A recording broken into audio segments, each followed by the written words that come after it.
This is Coogan Cassius for Rifle TV. We're in Gaucho's here in London for a media lunch with James DeGALE.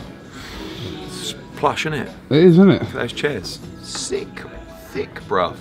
Have real cows lost their lives for these chairs? Yeah, no, I'm not going there because before you know it, you'll have people turn up at shows with boards and banners. It's not my restaurant, I don't know.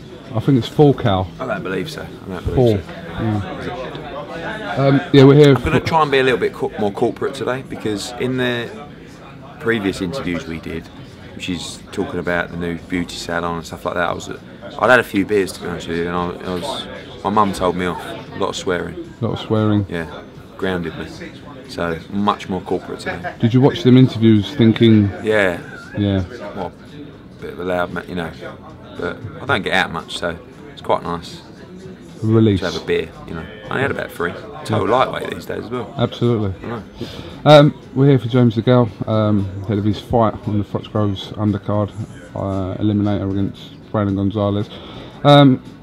He's been with you, what, a month, 5 weeks now, James? So, how have you got on with him? Good. You know, I've always got on with James because, you know, we're a similar age. Actually, he's a bit younger than me, but, you know, we both know similar sort of people probably ourselves really.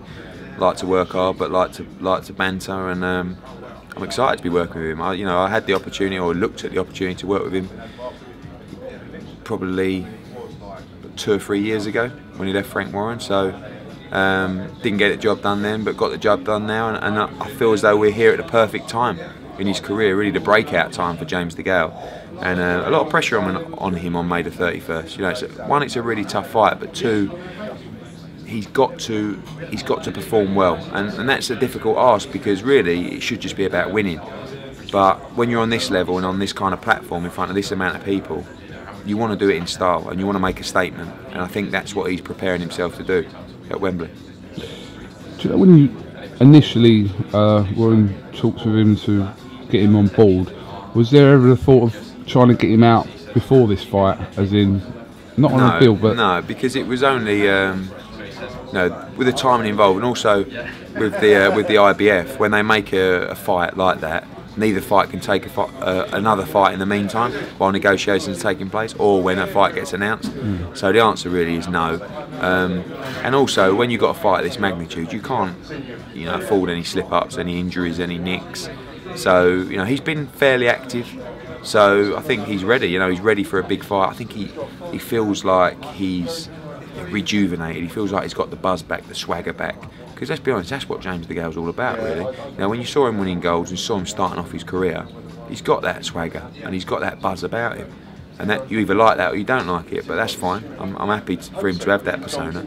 But he just went a little bit flat, and I think now he's back himself, and you know, he's ready to go, and I believe put in a great performance against Gonzalez.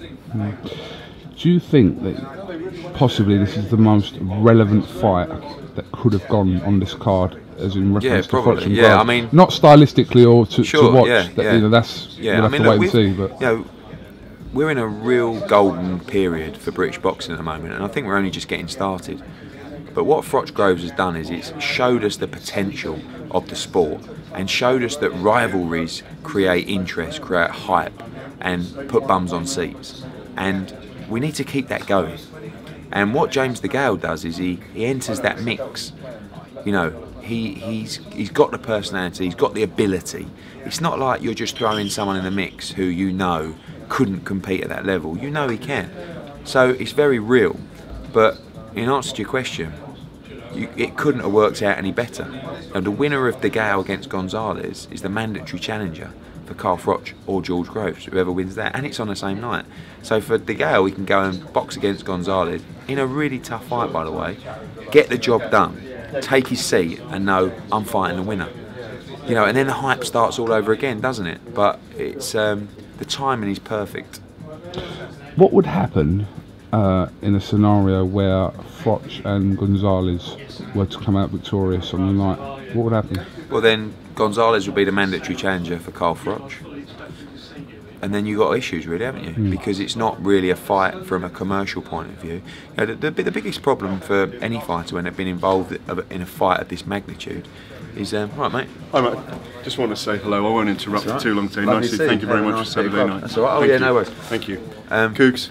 And remember, I'm going to get a lot of shit for this, but I was more popular than you on the video. Excellent interview, Really? Gareth Davies. Oh, really? Banger, Ed. Happy to do another one soon, but I'm sure you'll let's do get one Eddie later get today, spotlight yeah. first. Oh, thanks, Gav. Means a lot. 30 minutes with Gareth. Was it? Wow. Yeah, Wow. banger.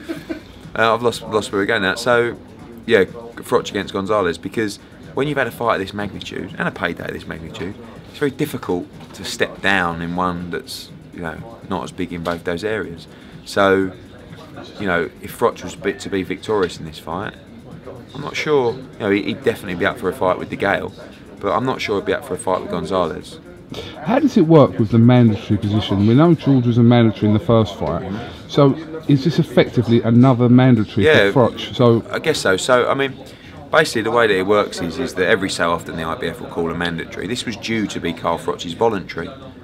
So, but because the rematch was ordered, he's got to fight Groves, but then his next mandatory is due after. So there is the argument that you could go back and say, look, we've had this back to back, give us a voluntary. But the problem is Froch only fights twice a year. So if they did give us a voluntary, they'd probably ask us to take it in September, October, and that's not going to happen. But that's when Froch would fight anyway. No, it's not. No, not if he's fighting in May. When he'd would fight he fight? November, December. November, December. Yeah, twice a year, and you know, but that's irrelevant because the fight, you know, James DeGALE is a real fight for Froch, and commercially a big fight. So there's no reason why he wouldn't want to take that fight. Rather than, you know, there's Mikhail Kessler also in the mix. You know, third fight is appealing to people.